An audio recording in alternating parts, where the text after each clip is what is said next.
Hi friends, welcome to Nila's kitchen. நம்ம இன்றைக்கி என்ன பார்க்க போகிறோம்னா எண்ணெய் கத்திரிக்காய் குழம்பு எப்படி செய்யலாம்னு பார்க்கலாங்க. ஆயில் ஃபஸ்ட்டு அதுக்கு 2 டேபிள் ஸ்பூன் அளவு ஊற்றிருக்கேன். நல்லா காயிட்டும். நல்லா ஆயில் காஞ்சதும் சோம்பு கொஞ்சம் போட்டுக்கிறேன். இதில் சின்ன வெங்காயம் ஒரு 200 கிராமும் பூண்டு 2 கட்டி எடுத்துருக்கேன், போட்டுக்கிறேன்.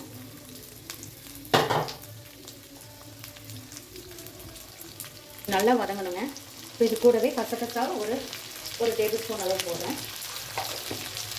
இந்த ஆனியன் வதங்கும் போது கொஞ்சம் கல் உப்பு போட்டுக்கலாம், சீக்கிரம் ஆனியன் வதங்கிறதுக்காக. ஆனியன் நல்லா வதங்கிடுச்சு, ஒரு 70% வதங்கிடுச்சு, கண்ணாடி பதம் வந்துடுச்சு பாருங்கள். இந்த ஸ்டேஜில் தக்காளி 3 தக்காளி கட் பண்ணி போட்டுக்கிறேன். 4 தக்காளியாக எடுத்துருக்கேங்க. இதுவும் நல்லா வதங்கட்டுங்க. தக்காளி ஆனியன் ரெண்டுமே நல்லா வதங்கணும் நமக்கு.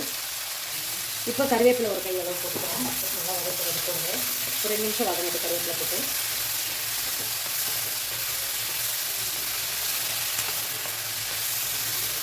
நல்லா வதங்கிடுச்சு.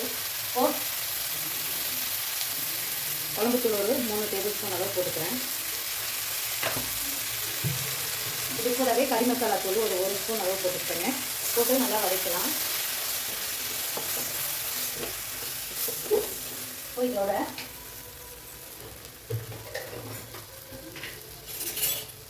சீரகத்தூள் 1 ஸ்பூன் போட்டுக்கிறேங்க. வேறு எதுவும் இல்லை, அவ்வளோதாங்க.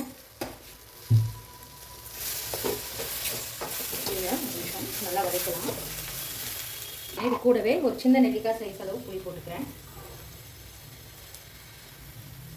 இது கீழே நல்லா ஊறி வரும். அவ்வளோதான். இது ஆஃப் பண்ணிடலாம். இருக்கும் இது ஆறினோடனே அரைச்சி எடுத்துக்கலாங்க. ஆறட்டும். ஆயில் நல்லா காஞ்சிருச்சு. இப்போ நான் எடுத்து வச்சுருக்க கத்திரிக்காயை இந்த மாதிரி 4ஆக கட் பண்ணி எடுத்துக்கோங்க.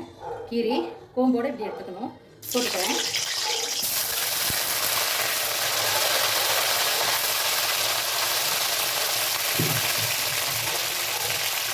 இது நல்லா வதக்கணும். அந்த ஆயிலே கத்திரிக்காய் வதங்கணும். இப்போ ஃப்ரை ஆகும் ஆயிலில். கத்திரிக்காய் இந்த அளவுக்கு வதங்கினோடனே எடுத்துக்கலாங்க. ஆயிலே கடுகு கொஞ்சம் 1 ஸ்பூன் கடுகு, சோம்பு ஒரு சிட்டிகை, சீரகமும் ஒரு சிட்டிகைங்க.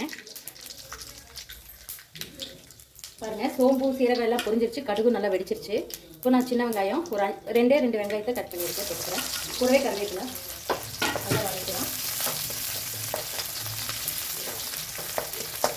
வதங்கட்டும். கொஞ்சமாக மஞ்சத்தூள் ஆட் பண்ணிக்கலாங்க.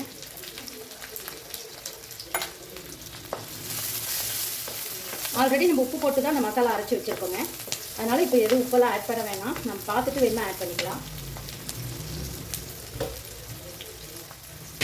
பாருங்கள், அந்த நம்ம ஆல்ரெடி வறுத்தலைங்க. அந்த மசாலாவை மிக்ஸி ஜாரில் போட்டு அரைச்சிட்டேன். ஆனியன் நல்லா வதங்கி வச்சுக்க மசாலா கொட்டிடலாம். இந்த ஜார் கொஞ்சம் வாஷ் பண்ணி ஊற்றிக்கலாம். ரொம்ப தண்ணி ஊற்றலைன்னா மீடியமாக ஊற்றிக்கோங்க. இந்த ஆயிலே நல்லா வதங்கட்டும் மசாலா. தேவையான அளவு தண்ணி ஊற்றிக்கிறேன்.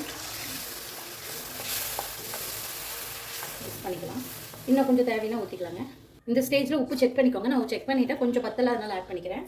கொஞ்சமாக ஆட் பண்ணிவிட்டு இந்த மசாலாவில் நம்ம அந்த வேக வச்சதை போட்டுக்கலாம். கரெக்டாக இது வந்து வரத்துக்கும் இது சுண்டி வரத்துக்கும் கரெக்டாக இருக்குங்க அளவு. பாருங்கள், குழம்பு நல்லா கொதிச்சிட்ருக்கு. இப்போ லைட்டாக உப்பு பத்தல, லைட்டாக உப்பு ஆட் பண்ணிக்கிறேன். உங்கள் உப்பு அளவு டேஸ்ட் பார்த்துட்டு ஆட் பண்ணிக்கோங்க. இப்போ நான் அதை மண்சட்டியில் மாற்றிட்டேங்க. ஏன்னா மண்சட்டியில் செய்யும்போது அதோட டேஸ்ட் தனியாக இருக்கும்.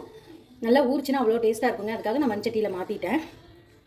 நீங்கள் தாளிக்கும் போதே கூட மண்சட்டியிலே தாளிச்சுக்கோங்க. பாருங்கள், எவ்வளோ சூப்பராக வெந்துருச்சு. அவ்வளோதாங்க. சூப்பரான ஒரு கத்திரிக்காய் குழம்பு, எண்ணெய் கத்திரிக்காய் குழம்பு ரெடிங்க. கண்டிப்பாக நீங்களும் இந்த மாதிரி ட்ரை பண்ணி பாருங்கள். செம்ம டேஸ்ட்டாக இருக்கும். ட்ரை பண்ணி பார்த்து கமெண்ட் பண்ணுங்கள். இந்த வீடியோ பிடிச்சிருந்தா லைக் பண்ணுங்கள், ஷேர் பண்ணுங்கள், மறக்காமல் சப்ஸ்கிரைப் பண்ணுங்கள்.